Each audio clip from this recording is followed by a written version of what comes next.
Assalamualaikum warahmatullahi wabarakatuh. Kembali lagi bersama saya Stefan Galang. Saya adalah calon guru penggerak angkatan 11 dari Kabupaten Lamongan Selatan dan saat ini saya sedang mengajar di SMP Negeri Tobayagan.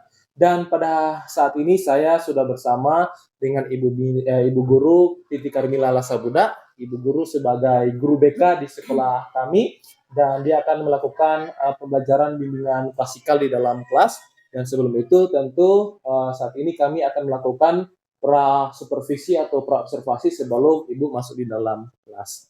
Baik Ibu Titi Karmila, hari ini apa kabar Bu? Alhamdulillah baik. Oke, baik Bu. Hari ini Bu adalah percakapan pra observasi atau percakapan sebelum supervisi dan sebelumnya nanti saya akan mengamati jalannya proses pembelajaran yang akan Ibu lakukan di dalam kelas. Dan sebelum saya melakukan supervisi kepada Ibu di dalam kelas, tentunya dilakukan dulu pra-observasi atau pra-supervisi. Nah, adapun tentu kita pahami bersama bahwa tujuan dilaksanakannya supervisi itu adalah untuk mengetahui dan juga mengevaluasi jalannya proses pembelajaran yang Ibu lakukan di dalam kelas. Dan kenapa kita melakukan percakapan pra-observasi di saat ini? Karena itu sebagai persiapan awal dari Ibu sendiri bagaimana nantinya Ibu akan melakukan kegiatan pembelajaran di dalam kelas itu dengan lebih baik, dengan lebih percaya diri lagi. Dan tentunya Ibu akan dapat melakukan pembelajaran klasikal ini dengan berfokus atau berpihak kepada murid. Nah, Bu, sebelum itu saya di sini ada beberapa pertanyaan yang perlu saya tanyakan kepada Ibu. Bisa ya, Bu? Iya, bisa. Baik. Nah, di sini yang pertama, kira-kira Bu, apa tujuan pembelajaran yang Ibu sudah susun di dalam rancangan pembelajaran ini, Bu? Ya, tujuan di sini ada tujuan secara umum dan tujuan secara khusus.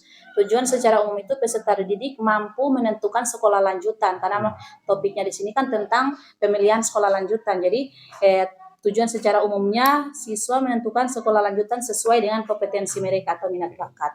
Baru ada juga tujuan secara khusus itu mereka membandingkan jenis-jenis dari sekolah lanjutan. Yang kedua memadukan antara minat dan bakat dari sekolah lanjutan tersebut. Yang ketiga, peserta didik mampu mendesain rancangan karir mereka seperti apa dengan menentukan minat dan bakat. Oke, baik. Berarti di sini ada tujuan secara umum dan secara tadi tujuan secara umum itu ada satu tujuan, kemudian secara khusus itu ada 3 ya? Ada 3. Oke, ada 3. Baik. Nah, Bu, di dalam pembelajaran yang akan Ibu lakukan di dalam kelas ini, itu area pengembangan yang Ibu mau tingkatkan itu apa, Bu? Karena di sini kan kita menggunakan metode dan teknik. Iya. Itu metode tekniknya project based learning, itu jadi PJBL. Kita akan membentuk mereka secara kelompok dan supaya mereka seluruh siswa itu aktif untuk mengerjakan tugas yang diberikan. Oke, berarti di sini kompetensi yang Ibu ingin tingkatkan itu adalah bagaimana Ibu menerapkan PJBL ini ya?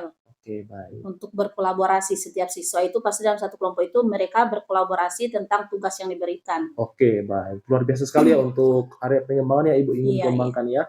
Dan selanjutnya Bu, bagaimana rancangan yang Ibu merancang di dalam pembelajaran nanti berkaitan dengan strategi atau model atau metode? Apakah ada selain PJBL ada metode yang lain yang Ibu mau gunakan di dalam kelas itu? Ya, jadi dari bimbingan klasikal ini kan kita adakan dulu bimbingan klasikal setelah mereka menentukan karena materinya atau topiknya di sini melanjutkan sekolah berkelanjutan, jadi memilih sekolah berkelanjutan. Di situ ada tindak lanjut. Di tindak lanjut itu ada bimbingan kelompok, konseling kelompok dan konseling individual. Jadi kita menggunakan bimbingan kelompok karena menentukan dari sekolah berkelanjutan itu menentukan minat bakatnya mereka akan dengan sekolah berkelanjutan tersebut. Jadi itu akan diadakan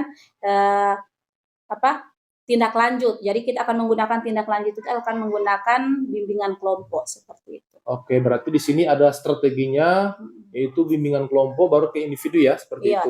Metodenya itu. Mungkin metode diskusi begitu ya, Bu? Kalau jadi sebentar akan kita tentukan misalkan kita menentukan sekolah berkelanjutan dan menyangkut dengan minat bakat, jadi kita akan menentukan sebentar nanti akan kita lihat kalau sebentar kita menggunakan bimbingan kelompok baru kita bisa mengetahui metode atau teknik apa yang kita gunakan. Oke, baik, luar biasa sekali untuk strategi yang sudah Ibu rancang di dalam pembelajaran yang Ibu akan lakukan ini ya. Baik Bu, apakah di sini Ibu menggunakan media di dalam pembelajarannya? Kalau bimbingan klasikal, iya saya menggunakan media, terutama berupa laptop, Laptop. apa apa dulu?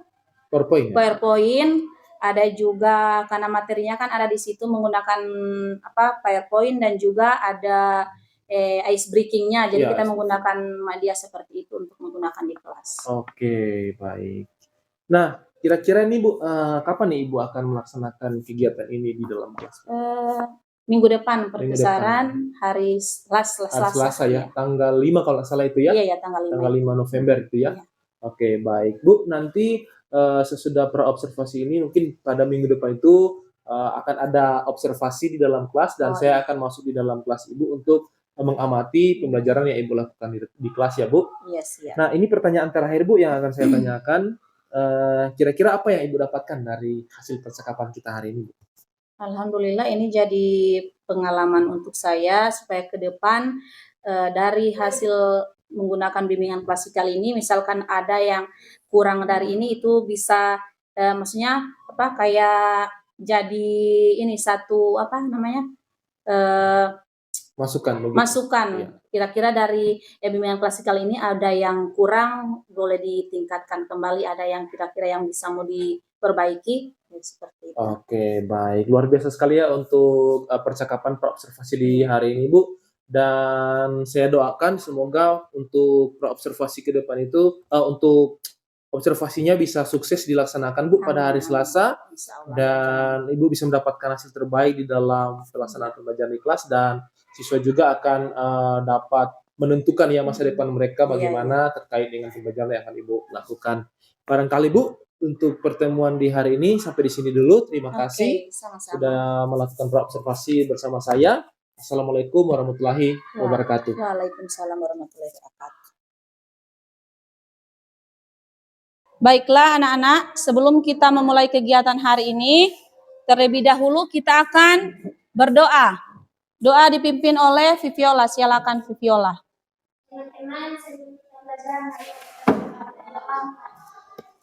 Apa kabar hari ini? Baik. Selamat pagi. Selamat pagi. Selamat pagi. Ya, luar biasa. Hari ini kita akan pembahasan atau topik dari kegiatan hari ini tentang menentukan sekolah lanjutan dan tujuan dari topik ini. Jadi topiknya di sini menentukan sekolah lanjutan. Sekarang Ibu akan menjelaskan materi tentang sekolah lanjutan. Jadi diperhatikan. Baiklah, ini tujuan umum. Jadi sekolah lanjutan itu ada tujuan umum dan tujuan khusus. Yang pertama, tujuan umumnya di situ. Coba bisa dibacakan. Siswa mampu menentukan sekolah lanjutan, hubungan antara minat dan bakat dengan memilih sekolah lanjutan serta rancangan karir melalui pemilihan sekolah lanjutan. Nah, ini tujuan khususnya. Tujuan khususnya ada 3. Yang pertama, peserta didik mampu membandingkan. Jadi peserta didik mampu membandingkan jenis-jenis sekolah lanjutan. Jadi kalian bisa membandingkan sekolah lanjutan mana yang akan kalian pilih sebentar nanti. Yang kedua, peserta didik mampu memadukan antara minat dan bakat yang dimiliki dengan pilihan sekolah lanjutan. Jadi kalian bisa memadukan, misalkan minat kalian apa, itu kalian bisa akan memadukan dengan sekolah lanjutan yang kalian pilih nanti. Yang ketiga, peserta didik mampu mendesain rancangan karirnya ke depan melalui pemilihan sekolah lanjutan. Ya, seperti itu. Kita lanjut. Nah, ini ada pokok-pokok materi. Pokok-pokok materi di sini ada 3. Yang tadi yang disampaikan. Yang pertama, jenis-jenis sekolah lanjutan. Yang kedua, hubungan antara minat bakat dengan pemilihan sekolah lanjutan. Yang ketiga, rancangan karir melalui pemilihan sekolah lanjutan. Jadi ini topik dari kegiatan kita hari ini. Topiknya ada 3 ini. Sekarang kita lanjut lagi. Nah, ini jenis-jenis. Jadi jenis-jenis sekolah lanjutan itu, coba bisa dibacakan? Ya, jenis-jenis sekolah lanjutan ada Dua jenis, yang pertama SMA dan SMK. Jadi seperti itu jenisnya ada dua, SMA dan SMK.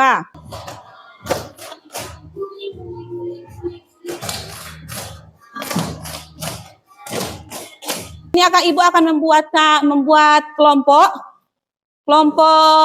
Jadi akan berhitung. Mulai dari sini. 1, 2.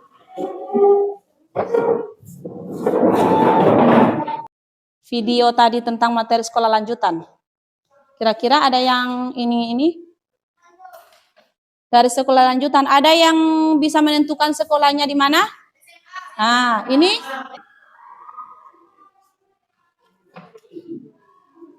Sudah? Ya, silakan. Kelompok berapa yang akan mempresentasikan? Silakan. Kelompok 2, silakan. Assalamualaikum warahmatullahi wabarakatuh. Waalaikumsalam warahmatullahi wabarakatuh. Halo semuanya, di sini kami ingin memperlihatkan beberapa sekolah yang akan kami lanjutkan setelah lulus SMP nanti. Dan di sini kami memilih sekolah SMA. Alasan kami memilih sekolah SMA karena kami ingin masuk perguruan tinggi dan bisa lebih mendalami pengetahuan. Baik, itu saja dari kami. Wassalamualaikum warahmatullahi wabarakatuh. Waalaikumsalam warahmatullahi wabarakatuh. Beri tepuk tangan. Dari hasil presentasi kalian tentang sekolah lanjutan, baiklah Ibu akan menyimpulkan materi hari ini bahwa di mana memilih sekolah lanjutan itu harus menyesuaikan dengan minat dan bakat. Akan lanjutkan mengikuti layanan selanjutnya dengan teknik-teknik yang lebih menarik lagi. Jadi terima kasih karena kalian sudah berpartisipasi. Jadi hari ini sampai di sini dulu. Sebelum kita mengakhiri kegiatan ini, kita akan tutup dengan berdoa. Silakan. Assalamualaikum warahmatullahi wabarakatuh. Waalaikumsalam warahmatullahi wabarakatuh. Baik Pak Stefan, Ibu Mila, jadi sebagaimana yang sudah dituliskan kepada Pak Stefan untuk melakukan observasi pembelajaran terhadap teman sejawat, di mana Pak Stefan sudah melakukan observasi kepada Ibu Mila, sebelumnya juga sudah didahului dengan percakapan pra-observasi. Sekarang saya hanya ingin mendengarkan bagaimana proses pasca observasi antara Pak Stefan dengan Ibu Mila. Jadi di sini saya hanya mendengarkan saja Pak Stefan dengan Ibu Mila yang akan mendengarkan. Silakan Pak Stefan. Oke, baik. Terima kasih Pak pengajar praktik Pak Muhtar Makalalak untuk kesempatan yang diberikan di saat ini. Baik Ibu Mila, selamat siang Bu Mila. Assalamualaikum warahmatullahi wabarakatuh. Sebelumnya saya mau tanya dulu kabar dari Ibu Mila bagaimana Bu? Alhamdulillah baik, sehat. Bagaimana untuk anaknya, sudah baik-baik saja Bu? Alhamdulillah sudah sempat juga yang masuk rumah, tapi alhamdulillah sudah ada perubahan. Oke, semoga kemarin peristiwa yang terjadi kepada anaknya Ibu Mila itu tetap memberikan semangat bagi Ibu Mila untuk terus bisa mengajar di sekolah ini ya Bu. Baik Bu, kita sudah melalui beberapa tahap Bu. Waktu lalu sudah ada tahap pra-observasi yang kita lakukan. Kemudian saya juga sudah melakukan observasi kepada Ibu Mila di dalam kelas pada 2 minggu yang lalu kalau nggak salah ya. 2 minggu yang lalu, dan pada saat ini adalah tahap yang ketiga Bu, untuk tahap percakapan pasca observasi. Dan di sini Bu, saya akan memberikan beberapa pertanyaan kepada Ibu terkait dengan proses observasi yang sudah dilakukan di kelas, bagaimana proses pembelajaran yang sudah Ibu lakukan. Dan tujuan dilakukan observasi ini, kita tahu bersama, itu adalah untuk mengevaluasi sejauh mana proses pembelajaran yang sudah Ibu lakukan di dalam kelas. Baik Bu, di sini ada beberapa pertanyaan yang perlu saya tanyakan. Yang pertama Bu, waktu Ibu melakukan observasi, bagaimana Bu bagaimana perasaan Ibu? Apakah senang atau lebih bersemangat Bu? Perasaannya sangat senang karena antusias untuk melaksanakan kegiatan atau proses pembelajaran yang ada di kelas, atau istilahnya proses bimbingan klasikal yang ada di kelas. Oke, berarti di saat itu anak-anak ceria ya, Iya, antusias untuk mengikuti Antusias untuk mengikuti kegiatan. kegiatan. Karena ibu kan juga guru BK di situ kan. Iya. Baik Bu, kira-kira bisa nggak Bu diceritakan kembali area pengembangan yang sudah ibu lakukan di dalam kelas? Untuk area pengembangannya, di situ kan materinya tentang sekolah lanjutan ya. Sekolah lanjutan itu bagaimana seorang guru BK itu melihat bagaimana anak-anak itu melaksanakan kegiatan untuk dan melihat dari tema yang diberikan di dalam kelas. Oke, berarti di situ area pengembangan yang perlu disampaikan melihat bagaimana anak itu dapat memilih dengan tepat Iya, ya memilih dengan tepat untuk sekolah lanjutan tersebut, seperti itu antusias mereka. Oke, nah langkah-langkah apa saja Bu yang sudah Ibu lakukan atau tahapan-tahapan pembelajaran apa yang sudah Ibu lakukan di dalam kelas pada saat itu?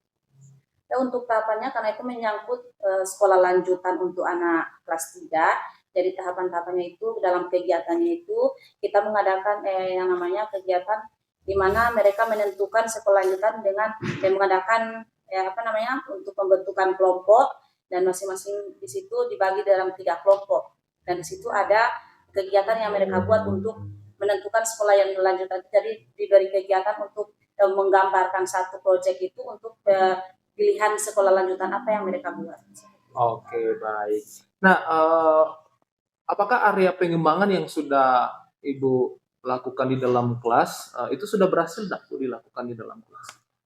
Alhamdulillah untuk area pengembangan itu berhasil dengan sangat baik, tapi mungkin dari kegiatan tersebut ada salah satu siswa yang mungkin belum aktif untuk kegiatan tersebut, tapi dengan berjalannya kegiatan dalam proses pembelajaran itu sudah mungkin anak-anak sudah salah satu siswa itu sudah termotivasi atau mengikuti kegiatan yang ada di dalam kelas. Oke, berarti kendala yang saat Ibu di dalam kelas itu kendalanya adalah ada beberapa siswa yang kurang aktif terlibat di dalam kelas pada proses kelas itu, tahapan awal, tapi setelah masuk kegiatan itu mereka sudah sama-sama karena dalam bentuk kelompok jadi sudah saling berkolaborasi. Oke.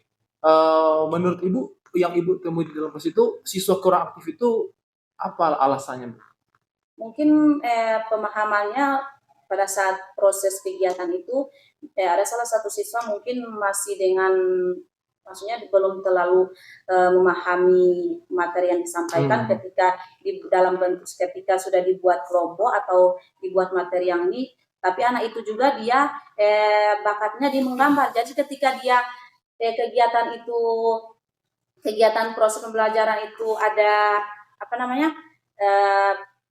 kegiatan untuk menggambar, dia sudah aktif di situ karena kan bakatnya di situ. Memang anak itu memang menggambar, karena di situ kan proyeknya itu diberikan sekolah lanjutan baru diberikan kertas baru digambar. Jadi dia termotivasi dengan hal itu karena mungkin bakatnya di seperti itu. Oke, karena mungkin dia berbakat di situ, jadi dia mungkin termotivasi dan akhirnya bisa terlibat aktif di dalam ya Bu.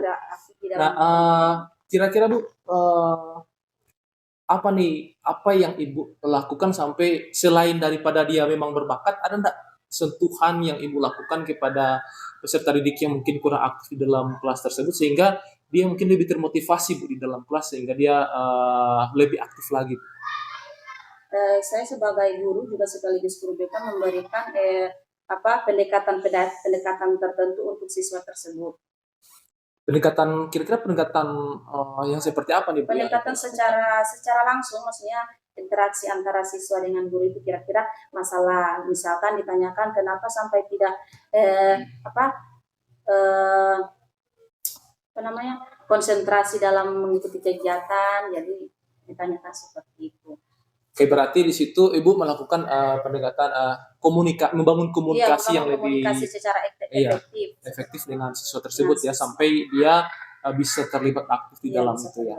Kira-kira Bu, selain membangun komunikasi efektif bersama siswa itu, apalagi nih Bu yang Ibu lakukan sampai siswa itu bisa lebih terlibat aktif lagi di dalam, apakah Kan ada hal yang lain yang Ibu lakukan? kan dalam kegiatan di situ namanya kegiatan bimbingan klasikal itu kan ada teknik-tekniknya di dalam kegiatan itu. Jadi mereka dalam bentuk kelompok itu dan mengerjakan proyek yang diberikan, makanya setiap bukan cuma satu siswa tapi masing-masing siswa itu berkolaborasi dari masing-masing kelompok tersebut, makanya ya bisa aktif untuk mengerjakannya.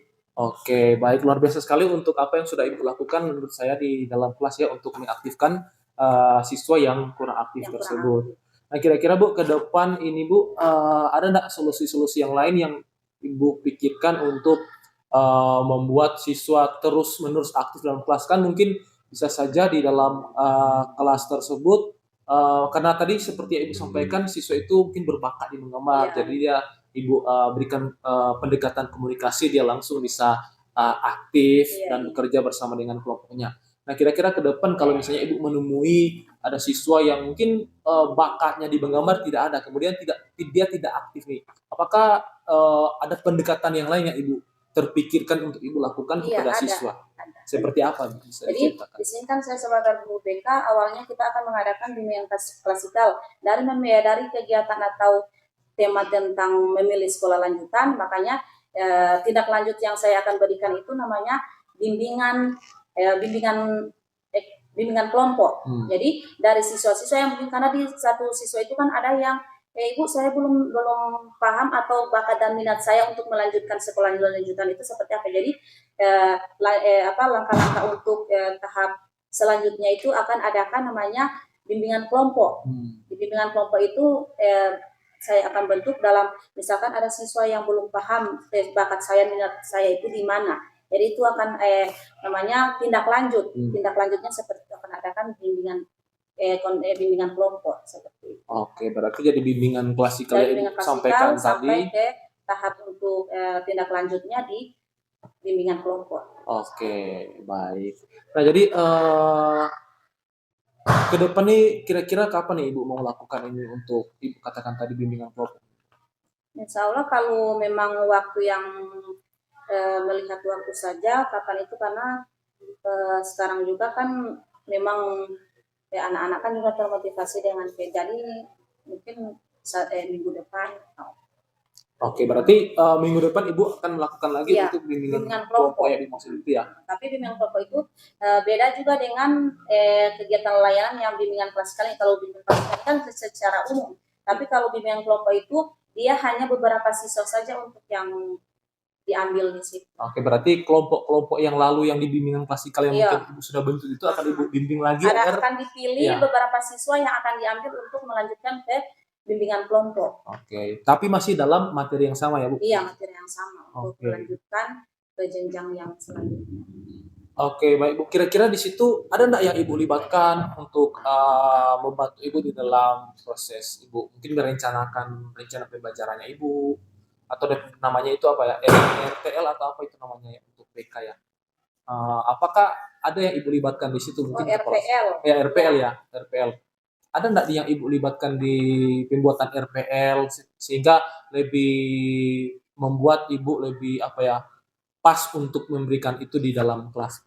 Kalau untuk RPLBK itu untuk supaya berjalan aktif dalam kegiatan proses pembelajaran itu, guru dan siswa ada kolaborasi antara siswa dan guru tersebut.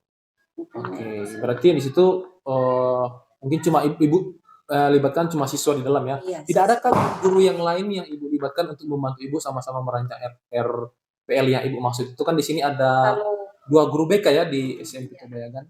Ya, kalau untuk mungkin bisa saling sharing antar misalkan memberikan masukan atau kita sama-sama rekan sejawat untuk memberikan apakah sudah seperti ini, kan sama-sama guru BK berarti kita saling bertukar pendapat. Misalkan sudah seperti ini RPL-nya atau bagaimana. Tapi yang sebenarnya untuk pembuatan RPL LBK itu sama juga seperti guru mapel yang pada umumnya membuat itu sendiri yang buat RPL itu. Oke. Baik, saya berharap juga apa yang akan Ibu rencanakan ini ke depan bisa terwujud Bu dengan baik. Dan ini pertanyaan terakhir Bu dari saya. sebagai apa ya, bentuk komitmen daripada Ibu agar supaya rencana tindak lanjut yang akan Ibu lakukan ini berhasil ke depan, mungkin minggu depan yang Ibu maksud tadi, kira-kira komitmen seperti apa nih yang akan Ibu lakukan nih sehingga betul-betul minggu depan itu Ibu bisa melanjutkan kegiatan bimbingan konseling Ibu di dalam kelas. Bimbingan kelompok. Ya, bimbingan kelompok. Nah, jadi untuk bimbingan kelompok itu kan di situ, kalau dalam bimbingan kelompok itu kan juga ada namanya pendekatan dan teknik-teknik di situ. Ya. Kita namanya itu komitmen. Jadi sebelum kita melanjutkan ke kegiatan selanjutnya, pada tahap awal itu kan kita akan buat komitmen antara guru dengan siswa tersebut agar kegiatan di dalam bimbingan kelompok itu berjalan sesuai yang direncanakan. Oke, berarti komitmennya bersama dengan siswa Bersama akan dengan buat siswa. itu ya. Oke, baik Bu. Semoga apa yang Ibu rencanakan itu bisa berhasil pada pertemuan minggu depan dan apa yang sudah Ibu lakukan itu bisa tepat sasaran semua dan siswa bisa memilih sekolah lanjutan yang mereka cita-citakan dengan sesuai dengan hati nurani mereka sendiri ya Bu. Baik Bu, barangkali untuk pertemuan di saat ini sampai di sini dulu Bu. Terima kasih karena Ibu sudah turut menyampaikan yang menjadi permasalahan Ibu dan solusi daripada Ibu. Dan selanjutnya saya kembalikan kepada Pak Muhtar. Terima kasih sekali lagi. Assalamualaikum Sama-sama. warahmatullahi wabarakatuh. Waalaikumsalam warahmatullahi wabarakatuh. Ya, terima kasih Pak Stefan, Ibu Mila sudah selesai melakukan dialog pasca observasi. Iya. Pak Stefan tadi sudah berhasil menyampaikan apa yang menjadi tujuan dari percakapan pasca observasi ini, kemudian sudah juga bisa melihat area pengembangan yang dilakukan oleh Mila, bukan akan dilakukan karena ini sudah dilaksanakan. Iya. Akan juga nantinya Mila tadi sudah menyampaikan apa-apa rencana pengembangan sebentar yang akan Mila lakukan. Saya harapkan itu apa yang sudah direncanakan tadi itu bisa dilaksanakan dengan sesuai dengan jadwal yang sudah ditetapkan dan tentu diharapkan bisa berhasil sehingga ada manfaatnya untuk siswa. Terima kasih Pak Stefan, terima kasih Bu Mila. Assalamualaikum warahmatullahi wabarakatuh. Waalaikumsalam warahmatullahi wabarakatuh.